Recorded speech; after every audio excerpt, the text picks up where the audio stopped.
Africa is currently home to approximately 1.3 billion people, making it the second most populated continent. Although Africa has a massive population, it only has a GDP of $3 trillion, which is comparable to that of the UK or Germany, which each have less than 10% of the population of Africa. But Africa has the fastest growing population of anywhere in the world, with the African population set to reach 4 billion people by 2100. With this absolutely astonishing number of people that are going to be in Africa, it only makes sense that they will soon no longer be looked over at the global stage, and soon many African countries will become major global superpowers. But how can Africa escape the poverty that has shackled the continent for so long and become the superpower they are poised to be? First, we must look at the vast resource wealth on the continent. Africa is home to the most gold, diamonds, platinum, uranium, and cobalt of any continent. If African countries are able to mine up these resources efficiently without corruption, then many African countries will be able to become as wealthy as the rest of the world. But how can Africa not only take advantage of their natural resources, but also take advantage of the vast money that will flow into the continent due to exporting its vast natural resources? Now, for most countries that have relied too heavily on natural resources, eventually they run out. What will African countries do when there are no more minerals to mine? Well, in order for these countries to get out of poverty, they must use the money that they get from natural resources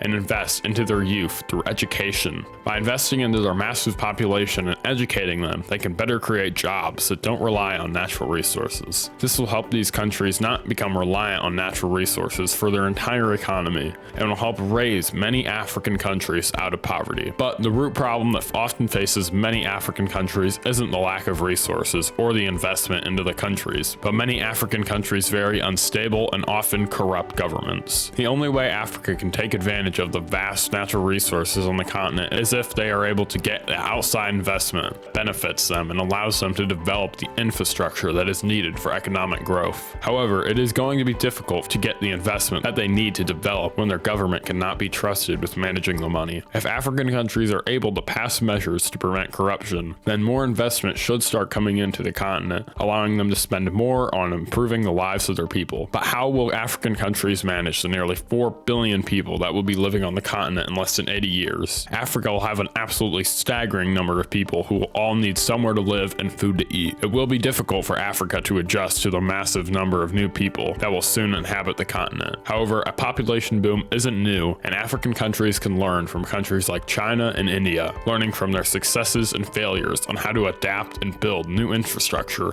for massive populations. For example, the Democratic Republic of the Congo is currently home to around 100 million people, but by 2100 they are projected to have over 400 million people, an over 300% increase. That is a lot more mouths to feed, and while the DRC is already one of the poorest countries in the world, it will require a monumental effort from many African countries in order to prevent billions from falling into poverty. But if these African countries are able to industrialize and use their massive populations to become the world's manufacturing, similar to what China did, and Africa will certainly prosper, and African countries like the Democratic Republic of the Congo, Nigeria, and Ethiopia will become massive global superpowers that will sit at the world stage for the first time in many centuries. Africa rising out of poverty will certainly not be easy, but will require a great effort from many African countries so that one day living in Africa will no longer be so difficult and widespread poverty will come to an end on the continent.